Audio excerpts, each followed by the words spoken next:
पूंजीवाद क्या है, कैपिटलिज्म क्या है। बच्चे बहुत ज्यादा इन बातों में उलझते हैं। पूंजीवाद का अर्थ केवल पूंजी में विश्वास करना नहीं है।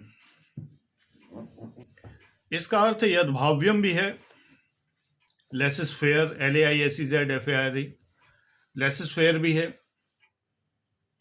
इसका अर्थ व्यक्तिवाद भी है, इंडिविजुअलिज्म, और इसका अर्थ उदारवाद भी है, लिबरलिज्म।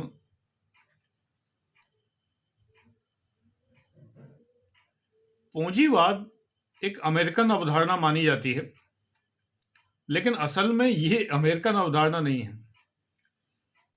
ये प्रिमिटिव कम्युनिज्म के बाद की सबसे सशक्त अवधारणा है। This is the most powerful concept after primitive communism. Primitive communism Karl Marx की पहली अवस्था है और पूंजीवाद जो है वो चौथी अवस्था है। प्रिमिटिव कम्युनिज्म प्राकृतिक अवस्था है कि सभी लोग प्रकृति में सब समाजवादी हैं, साम्यवादी हैं, यानी सब सबका है, न कोई किसी की पत्नी है, न कोई किसी का पति है। इसको प्लेटो ने पत्नियों का साम्यवाद कहा है, कम्युनिज्म ऑफ वाइव्स कहा है। तो ये एक वो अवस्था है, प्राकृतिक अवस्था है। मनुष्य प्रकृति से ऐसा ही है, लेकिन मनुष्य में प्रकृति से एक और गुण है।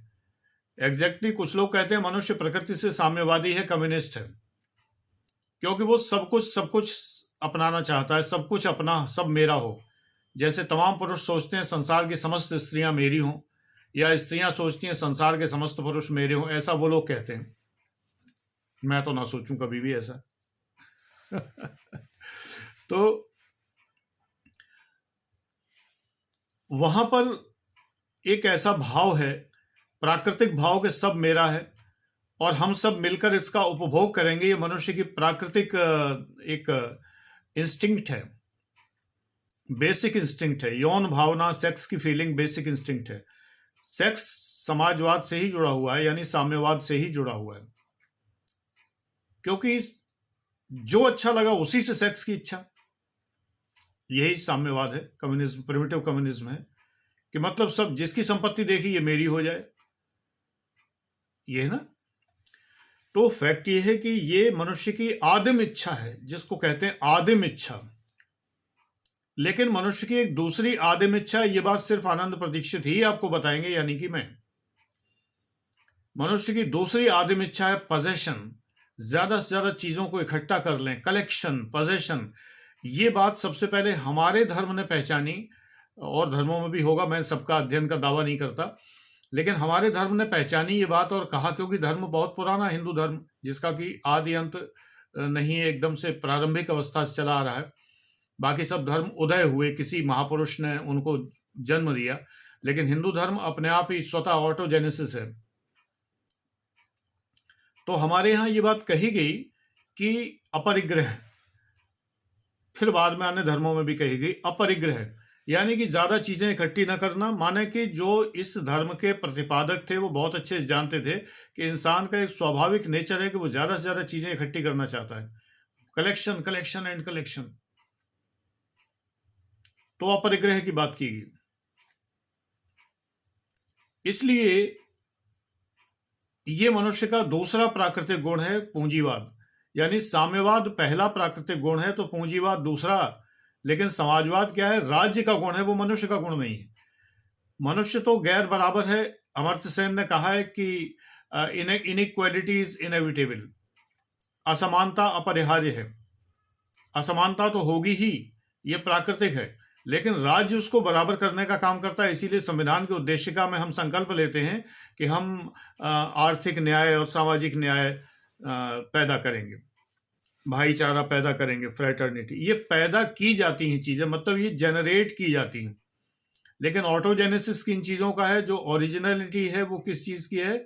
वो है कैपिटलिज्म और साम्यवाद, यानी कि कम्युनिज्म, यानी कि सब हड़प लेना। लेकिन कम्युनिज्म के अंदर भी जो ये है कि राज्य सब हड़प लेगा, एग्जैक्टली कम्युनिज्म यही है, राज्य, सब कुछ राज्य का है। Everything belongs to the state, सब कुछ राज्य का है। तो जो सब कुछ राज्य का है, ये भावना कम्युनिस्टिक फीलिंग है। तो यहां पर राज्य कैपिटलिस्ट हो गया, यानी राज्य ने सारी पूंजी हथिया ली। ये बात भी डॉक्टर आनंद प्रदीक्षित का ही विचार है, सिर्फ मेरा। और यही विचार ऐसे जब एग्जाम में लिखे जाते हैं तब नंबर मिलते हैं, क्योंकि किताबों में नहीं मिलते। थिंकर्स नहीं गए। आप भी तो थिंकर हैं, जो थिंक करे सो थिंकर। राज्य तो सबसे बड़ा पूंजीवादी है, कार्ल मार्क्स ने खुद ही कहा है। राज्य एक पूंजीवादी संस्था है। राज्य हड़पना चाहता है। State wants to gallop all the things. सारी चीजों को हड़पना चाहता है। संपत्ति हड़पना चाहता है, रिश्ते हड़पना चाहता है। सबको सेना में भर्ती कर लो। बहुत सारे देश हैं जिनमें परिवार के सभी मर्दों को सेना में भर्ती होना अनिवार्य नहीं, कम से कम एक मर्द का सेना में भर्ती अनिवार्य है। उस जमाने की बात जब औरतें भर्ती नहीं होती थी। तो राज्य तो सबसे बड़ा पूंजीवादी है। यानी जो कम्युनिज्म है जिसमें राज्य को इतना सशक्त किया गया है, वो है सर्वाधिकारवादी। एक नया वाद और बता दिया, टोटलिटेरियनिज्म, सर्वाधिकारवादी। तो राज्य तो सर्वाधिकारवादी है। राज्य सारे अधिकार खुद रखना चाहता है, यानी ये पूंजीवादी भावना है। तो इसका मतलब दुनिया का सबसे महत्वपूर्ण वाद क्या हुआ? पूंजीवाद, कैपिटलिज्म। क्योंकि राज्य भी पूंजीवादी है, मनुष्य भी पूंजीवादी है। मनुष्य अगर दूसरों के अधिकार हड़पना चाहता है, न्याय किस लिए पैदा होता है? अधिकारों की लड़ाई में। अधिकार का मतलब क्या होता है? बंटवारा। बंटवारा किस चीज का? वस्तुओं और अधिकारों का। तो ये गोल गोल चक्र है।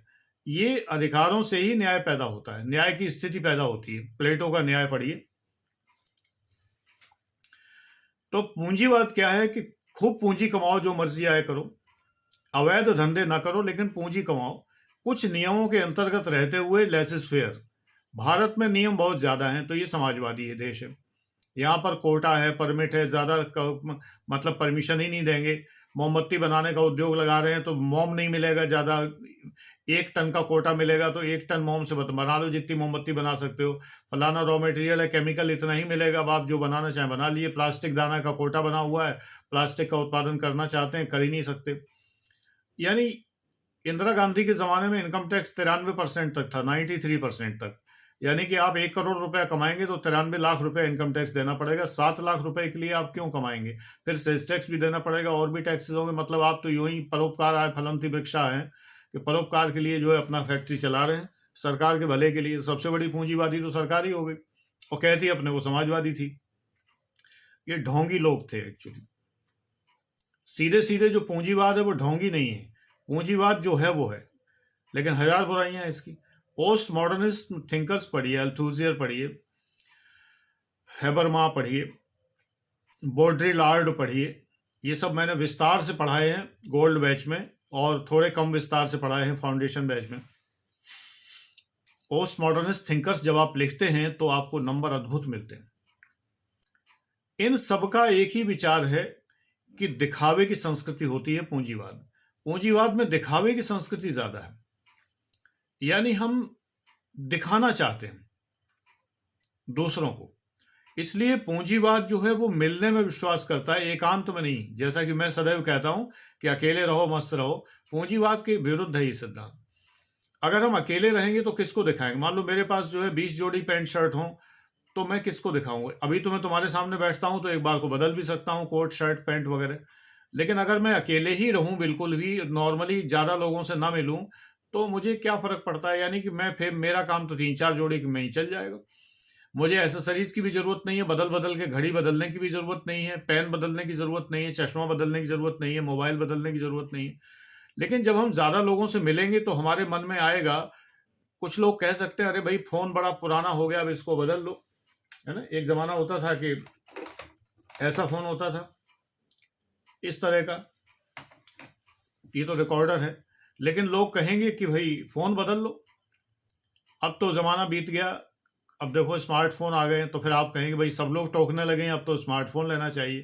फिर आपने स्मार्टफोन ले लिया तो फिर लोग टोकेंगे, अरे इसी में पड़े हुए हो, अरे अब तो स्मार्टफोन भी नए नए आ गए हैं, अरे आईफोन ले लो यार, अब ये कर लो वो कर लो। People will always suggest you और दे विल कंपेल यू।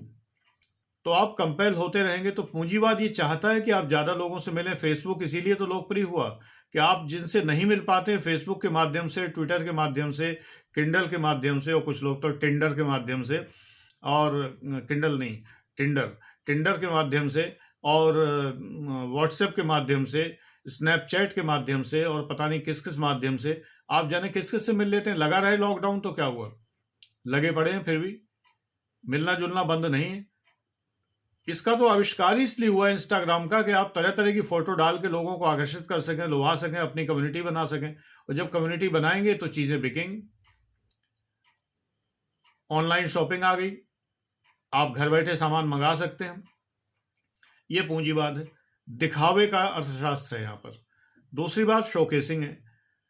आज डिमांड एंड सप्लाई का नियम नहीं चलता है। आज डिमांड बाद में क्रिएट होती है, सप्लाई पहले हो जाती है। कंपनियां उत्पाद बना देती हैं, फिर उसका पब्लिसिटी करती हैं, लोग खरीदने लगते हैं। पहले होता था डिमांड होती थी तब सप्लाई होती थी, तब ये नियम लागू होते थे, डिमांड एंड सप्लाई के नियम। आज ये नियम इस तरह से लागू नहीं होते हैं। अंतर आ गया है। पूंजीवाद में शोकेसिंग है, ये है नज क्रिएटिंग है। नज क्रिएटिंग का मतलब ये है कि एक सेंटर ऑफ अट्रैक्शन क्रिएट कर दिया जाता है कि यहां पर जैसे शॉपिंग मॉल है तो आप शॉपिंग करने जाएंगे तो शॉपिंग मॉल इज ए नज, NUDGE, एक नज है।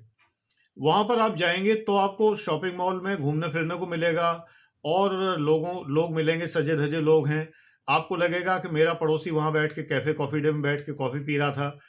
पहले ये बंद होते थे, आजकल तो खुले में शॉपिंग मॉल में खुले में CCD लगा हुआ है, खुले में ही वो कैपेचिनो मिल रही है और खुले में ही जो है वो कोस्टा की कॉफी जो है वो भी मिल रही है।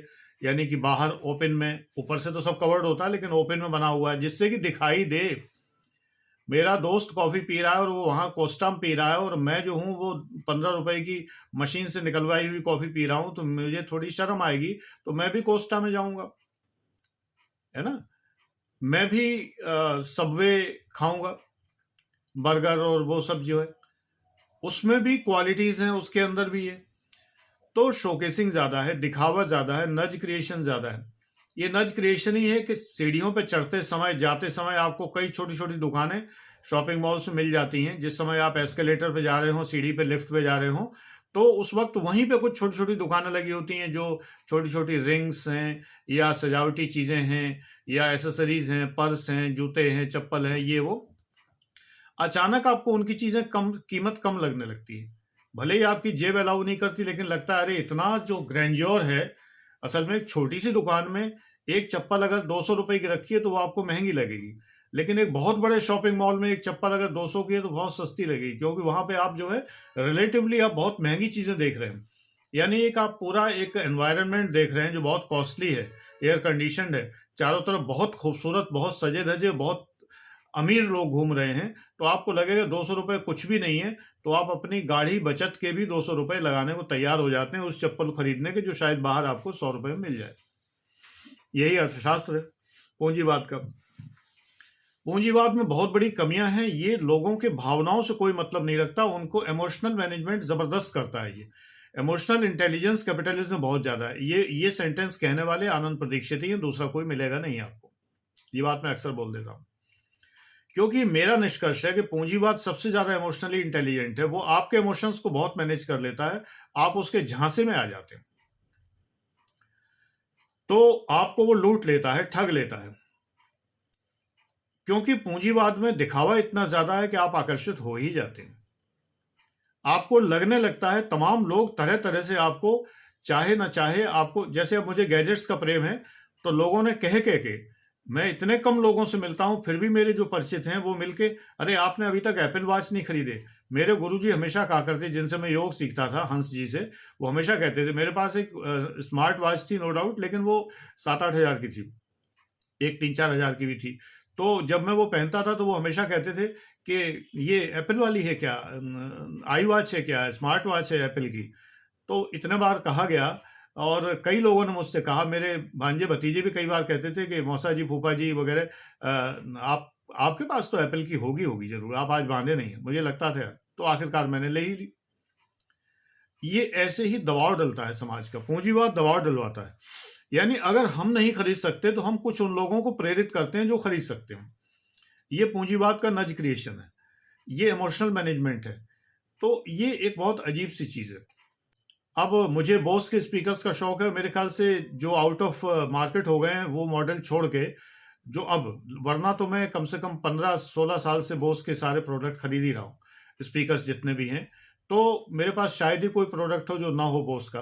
तो मैं जानता हूं कि मेरे परिचितों में एक बात आती है कि वो ये मानते हैं कि बोस का प्रोडक्ट तो इनके पास होगा ही।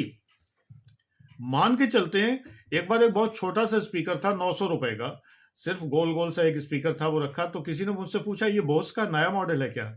मीन्स कि ही believed that what ever is with me that is Bose, वो ये मानते हैं। तो पूंजीवाद एक व्यक्ति को पूंजीवादी बना देता है, ये बात भी मैं कह रहा हूं। एक व्यक्ति को पूंजीवादी बना देता है। मैं वो नहीं खरीदना चाहता था, लेकिन फिर मुझे 9,000 रुपए का बोस का वैसा ही एक स्पीकर लेना पड़ा। इसलिए नहीं कि मैं बातों में आ गया, मेरा मन करने लगा कि मैं वो बोस का उतना ही सा स्पीकर लूं। फिर वो स्पीकर दो पेयर होते हैं तो स्टीरियो बनता है, तो मुझे एक और लेना पड़ा। मीन्स कि मुझे 18,000 रुपए खर्च करने पड़े उस चीज के लिए, जो कि मेरा काम 2-3 हजार रुपए से चल जाता है। 2 स्पीकर में 900 रुपए के ले लेता, 1800 रुपए में काम चल जाता। लेकिन बोस की आवाज ही, यू नो। तो ये पूंजीवाद है। पूंजीवाद के ये हमने अभिलक्षण आपको बताए, कैरेक्टरिस्टिक्स। God bless you.